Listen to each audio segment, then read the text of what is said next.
नमस्कार, आप देख रहे हैं प्रदेश का सबसे भरोसेमंद news channel India news Uttar Pradesh Uttarakhand. मैं आपके साथ विवेक पांडे और बड़ी बहस में आज चर्चा होगी मोदी सरकार के 9 साल बेमिसाल की।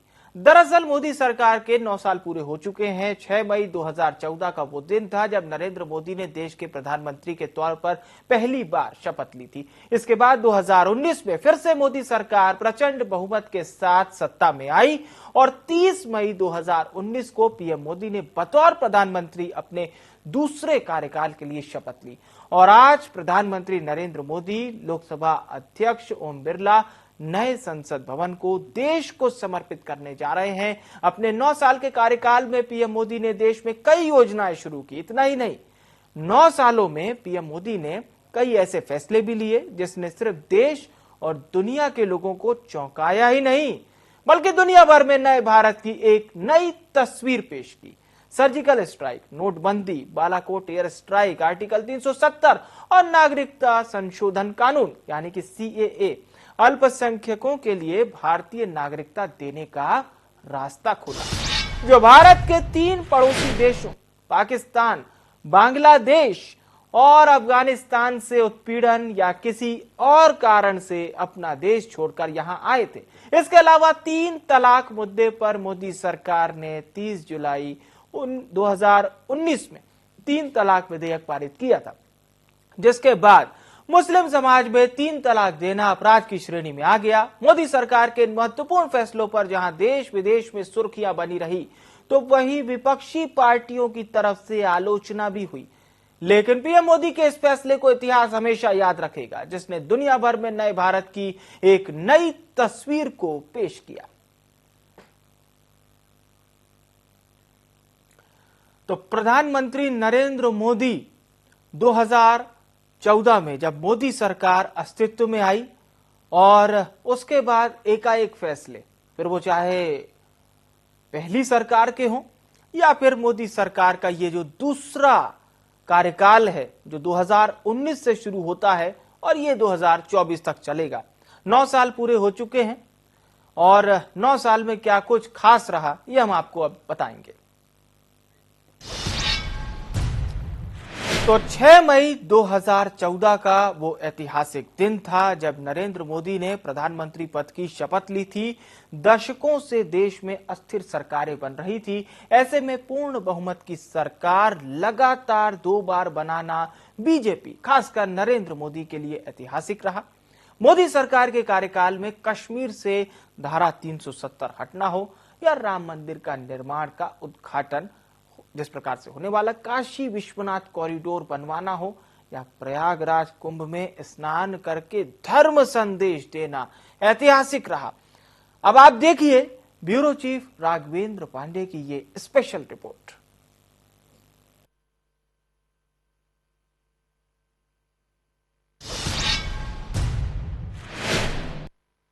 मोदी सरकार ने अपने 9 वर्ष के कार्यकाल को पूरा कर लिया है। 22 मई 2014 वह ऐतिहासिक दिन था जब प्रधानमंत्री नरेंद्र मोदी ने दिल्ली राष्ट्रपति भवन में शपथ ग्रहण लिया था। तब से लगातार प्रधानमंत्री नरेंद्र मोदी देश के प्रधानमंत्री हैं। दूसरी बार लगातार वह पूर्ण बहुमत की सरकार के द्वारा चुनकर आए। इसके पहले 30 वर्षों तक लगातार अस्थिर सरकार हिंदुस्तान में बनती आई, लेकिन 2 वर्ष से लगातार स्थिर सरकार देने का ऐतिहासिक कार्य किया प्रधानमंत्री नरेंद्र मोदी ने। इसके अलावा जम्मू कश्मीर में धारा 370 को हटाया, साथ ही राम मंदिर निर्माण का उद्घाटन भी किया। वहीं कुंभ 2019 प्रयागराज में जाकर गंगा स्नान किया और धर्म का संदेश दिया। उसके अलावा बनारस में विश्वनाथ काशी कॉरिडोर की स्थापना की। तो प्रधानमंत्री नरेंद्र मोदी ने कई ऐतिहासिक कार्य किए। साथ ही अगर हम योजनाओं की बात करें तो जनधन खाता अकाउंट खुलवाया, प्रधानमंत्री आवास बनवाया, उज्ज्वला योजना, गरीबों को राशन, ऐसे तमाम योजनाएं हैं जो प्रधानमंत्री ने लोगों के लिए दिया, गरीबों के लिए दिया। किसानों की बात करें तो किसान जो सम्मान निधि है, ये एक बहुत बड़ी योजना है जो किसानों के खातों में सीधा 2000 रुपए प्रधानमंत्री नरेंद्र मोदी की सरकार भेज रही है। तो इस तरह से प्रधानमंत्री नरेंद्र मोदी ने अपने 9 वर्ष के कार्यकाल में कई ऐतिहासिक कार्य किए। कैमरामैन नफीस के साथ राघवेंद्र पांडे, इंडिया न्यूज। तो एक और भारतीय जनता पार्टी कह रही है कि पीएम मोदी ने देश को शक्तिशाली बना दिया, दुनिया के सामने भारत की धाक दिखाई। लेकिन विपक्ष क्या कह रहा है, अब समझने की कोशिश करते हैं। चार खास मेहमान हमारे साथ चर्चा में जुड़ चुके हैं। कृष्ण मोहन पांडे जी, भारतीय जनता पार्टी के प्रवक्ता, अशोक तिवारी जी, समाजवादी पार्टी के प्रवक्ता, राज शर्मा जी, कांग्रेस पार्टी के प्रवक्ता, और वरिष्ठ पत्रकार मनोज मिश्रा जी हमारे साथ जुड़ चुके हैं। आप सभी मेहमानों का बहुत स्वागत है। मैं चर्चा की शुरुआत अशोक तिवारी जी आपसे करना चाहूंगा। भारतीय जनता पार्टी तो कह रही है साहब दुनिया भी अब मोदी मोदी कह रही है, समाजवादी पार्टी मानती है कि 9 साल में कुछ अच्छे काम मोदी सरकार ने किए?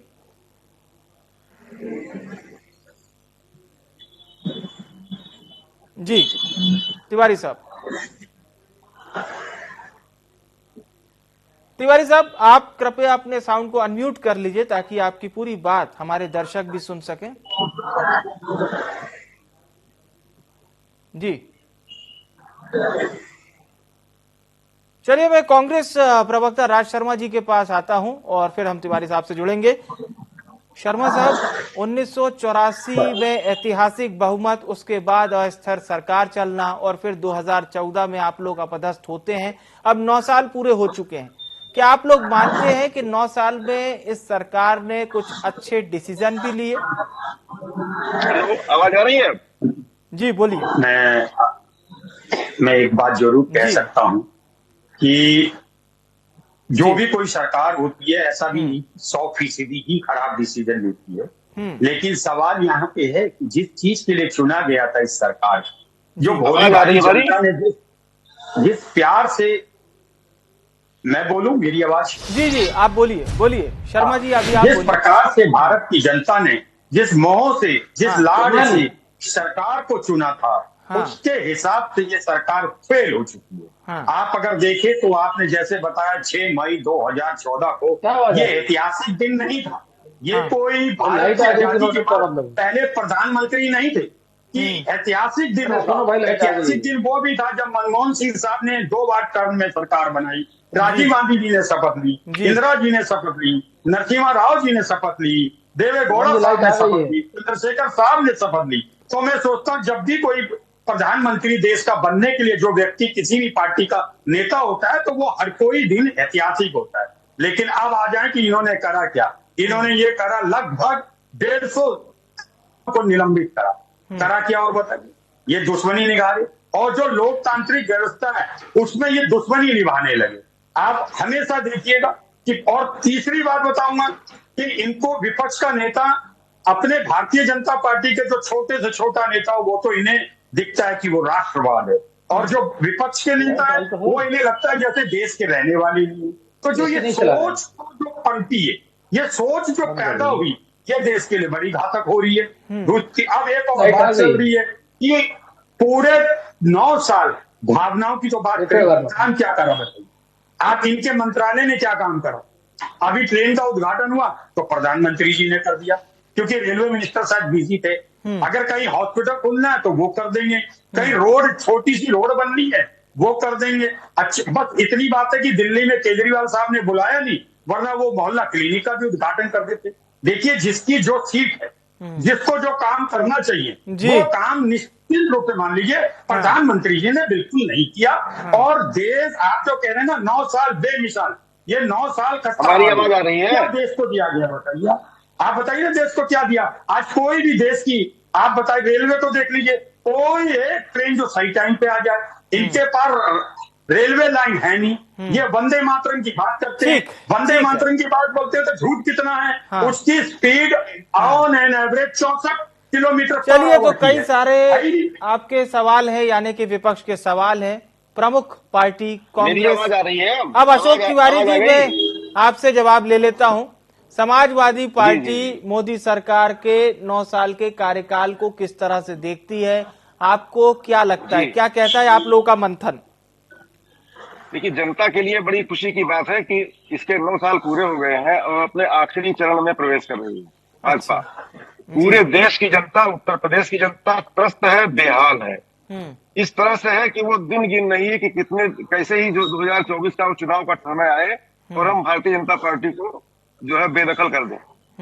कारण क्या है, किस लिए मैंने ऐसी बात कही जी। ऐसी बात इसलिए कही कि जिस वजह से 2014 में और 19 में और उत्तर प्रदेश में 2017 में जिन आशाओं आकांक्षाओं के साथ भाजपा को सत्ता में बैठाया था जनता ने, पूरे देश की जनता ने, वो हालत ये क्या पूरा देश चरमरा रहा है बेरोजगारी से, महंगाई से, और जो है पूरे देश में जनता त्राहि त्राहि कर रही, किसानों की आय दोगुनी नहीं हुई, जो भी वायदे किए भाजपा ने झूठे निकले, भाजपा ने जो सब्ज बाग दिखाया उस पर जनता को वो मिला नहीं। तो हालत यह है कि पूरे देश की जनता ने, और इसका नमूना आपने कर्नाटक में अभी देखा, कर्नाटक में जिस तरह से 40% की बात आई, प्रधानमंत्री जो सबसे बड़े चेहरे हैं भाजपा के, उन्होंने पूरी ताकत झोंक दी, यहाँ तक कि उन्होंने अपने नाम की प्रतिष्ठा लगा दी, सारे बड़े कद्दावर नेताओं को उतार दिया, लेकिन कर्नाटक की जनता से उनको कुछ हासिल नहीं हुआ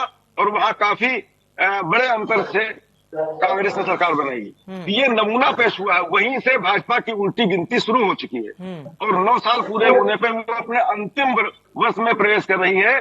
अब बस चंद दिन ही बाकी है कि भाजपा की सरकार वहां से अशोक तिवारी जी, परिवर्तन तय है। केशव प्रसाद मौर्य तो कह रहे हैं कि अब की बार 2024 में यूपी की जनता 80 की 80 लोकसभा सीट बीजेपी को दे देगी, ये कह रहे हैं। इसी पर मैं इसी पर आपको इसका उत्तर दे रहा हूँ। हाँ। इस समय उत्तर प्रदेश की वो हालत है, हाँ। जनता इतना त्राहि कर रही, किसान, चलिए पूछते हैं महिलाएं, क्या हालत है उत्तर प्रदेश की। अखिलेश यादव जी की तरह मैं लौटता हूँ सर आपके पास, देख रही है कृष्णमोहन पांडे जी का रुख करते हैं। भूमिका सत्ता परिवर्तन में, सत्ता परिवर्तन में उत्तर प्रदेश अग्रणी भूमिका निभाएगा। ठीक है, ये बड़ा दावा समाजवादी पार्टी ने किया है। भाजपा को अपदस्थ करने में और केंद्र में शासन बनाने में अखिलेश जी बड़ी भूमिका निभाने जा रहे हैं। उत्तर प्रदेश जनता की बड़ी भूमिका होगी और कांग्रेस की जड़ उत्तर प्रदेश से उखड़ जाएगी। ठीक है, इसके भाजपा की जड़ उत्तर प्रदेश से उखड़ने वाली है। ठीक है, वो पुरानी आदत है, इतने जल्दी नहीं जाती। ठीक है, कृष्णमोहन पांडे साहब, सीधा सवाल आपसे ये रहेगा कि इन सब चुनौतियों का कैसे पार पाएगा, क्योंकि कांग्रेस है, समाजवादी पार्टी है, वो तो कह रहे साहब 9 साल में कुछ नया ऐसा करके नहीं दिखाया, सिर्फ फेस सामने लाया गया है और विपक्ष को कुछ भी दिखाई नहीं देता। कृष्णमोहन जी। हाँ जी, देखिए मैं स्पष्ट कर दूं कि भारतीय जनता पार्टी गरीबों की, दलितों की, पिछड़ों की और इस समाज के दबे कुचले वर्ग के लिए इस पार्टी का निर्माण हुआ था और हमारी पार्टी के स्थापना काल में ही एक शब्द दिया गया था, अंत्योदय, अंतिम व्यक्ति का उदय। समाज के जो अंतिम पायदान पर व्यक्ति खड़ा है, जिसका 70 वर्षों में कोई हाल चाल नहीं लिया, उसके उदय की परिकल्पना को लेकर हम आगे बढ़े थे। तो हम उसकी परिकल्पना की बात करते हैं। हाँ, विकास नहीं हुआ, ठीक बात है, भ्रष्टाचारियों का, अपराधियों का, दंगाइयों का, जातिवादियों का, क्षेत्रवादियों का, इनका विकास हमने नहीं होने दिया। निश्चित तौर पर इनका विकास हमने होने दिया और न आगे होने देंगे, तो निश्चित तौर पर उनको विकास नहीं दिखेगा। और रही बात कि 9 साल में हमने क्या किया, तो मैं छोटी सी झलक देना चाहूंगा उनके लिए जो 70 वर्षों तक उनकी तरफ कोई दृष्टि उठा के नहीं देखता था। हमने 9 साल में जन धन योजना दी, इस देश के उन गरीब लोगों का जिनके अकाउंट नेट से हमने खोलने का कोई मनरेगा का बजट किसान नीति, मैंने शर्मा जी प्लीज नहीं होती है। ठीक है शर्मा जी, पीएम किसान निधि का हमने उन किसानों को एक बेहतर जीवन देने के लिए, व्यवस्था देने के लिए हमने पीएम किसान निधि दिया, पीएम किसान गरीब कल्याण योजना दिया, उज्ज्वला दिया, महिलाओं की आंसू छीन लिए, धुआं छीन लिया हमने, आयुष्मान भारत दिया हमने, जीवन ज्योति सुन लीजिए फिर आप खंडन कर दीजिएगा उनकी बात का, उनकी बात। पीएम आवास योजना, दुनिया की सबसे बड़ी परियोजना पीएम आवास योजना हमने दिया, मेक इन इंडिया दिया। जो इस देश में लोग कहते थे कि रुई नहीं बनती थी, हम मिसाइल बना कर दिए इस देश को और देना शुरू कर दिए। सेंट्रल विस्टा दिया हमने, जिसपे आज सबको बड़ा दर्द हो रहा है। हमने किसानों को आज दुनिया की बात करने के बाद के साथ 2014 में कांग्रेस की सरकार थी और मैं किसान का बेटा हूँ, गेहूं 11 रुपए किलो बिकता था और आज जब 2024 में हम पहुंचे हैं तो 22 रुपए किलो गेहूं किसान को हम खरीदारी कर रहे हैं और हम दे रहे हैं किसान को और दूसरी बात, आप हमारे समाजवादी मित्र कह रहे थे कि कर्नाटक की हार हुई, उसकी शुरुआत हो गई, मोहब्बत की दुकान खुल गई। साहब उठा के देखिए रेशियो, 36% भारतीय जनता पार्टी पिछली बार भी थी और 36.2% वोट बैंक हमारे आज भी है। रही बात जेडीएस की, तो जेडीएस के पास तो पिछली बार में 18% थी, इस बार वो बढ़ के 13% हो गई। मतलब एक वर्ग का 5% जो ट्रांसफर हुआ, वो किसका हुआ बताने की आवश्यकता नहीं है, और क्यों हुआ ये भी बताने की आवश्यकता नहीं है। भारतीय जनता पार्टी कर्नाटक में वोट सबसे जीती है। चलिए ठीक है, संख्या बल के आधार ठीक है। पर अपनी उसका सरकार के बारे में आपने जीते हैं। विस्तृत जानकारी दे दी। मैं आप लोग के पास लौटूंगा। अब हम मनोज जी का रुख करते हैं। मनोज जी, आप एक विश्लेषण के तौर पर बताइए, क्या वाकई में उत्तर प्रदेश में सामाजिक न्याय की तस्वीर बदली हो, या फिर 9 साल में देश में कुछ ऐतिहासिक बदलाव आप पाते हो? नहीं, मुझे लगता है कि उत्तर प्रदेश और देश में 9 साल में बहुत सारे माइलस्टोन तय किए गए हैं। और एक बड़ी सी बात होती है कि, और ये परंपरा है, लोकतंत्र है, लोकतंत्र में जिसको सत्ता मिलती है वो कहीं कहीं अपने इस स्कीम से, अपनी सोच से, अपने उस पर वो काम करता है। रही बात दरहारा 370 हटाने की बात, कोई सोच सकता था क्या? मैं मतलब कई ऐसे बात है, विकास की तरफ है, लेकिन 14 से पहले भी था, 14 के बाद भी है। वंदे मातरम ट्रेन या बाकी अन्य चीजों की चर्चा कर ले, देखिए बहुत बड़ी बात है। जनधन खातों पर आप कितने भी सवाल कर लीजिए, लेकिन आप गली कूची पान रेली सिगरेट तो छोड़ दीजिए, जो एक 4 टमाटर बेचने वाला वो भी जी पे लगा के बैठा हुआ लोग, तो उपलब्धियां कई हैं। हाँ, कई चीजें प्रोसेस में हैं, कई चीजों चूंकि सरकार बनाने से पहले या जब आप चुनावी मोड में जाते हो तो बहुत सारे आपके पास वादे होते हैं और सवाल उसी पे खड़े होते हैं जब वो 100% पूरे नहीं होते। पर सरकार जिनकी होती है, उम्मीद पर सरकार आती है, पर अगर वो पुनरावृत्ति करती है तो उम्मीद नहीं बल्कि विश्वास के साथ करती है जी।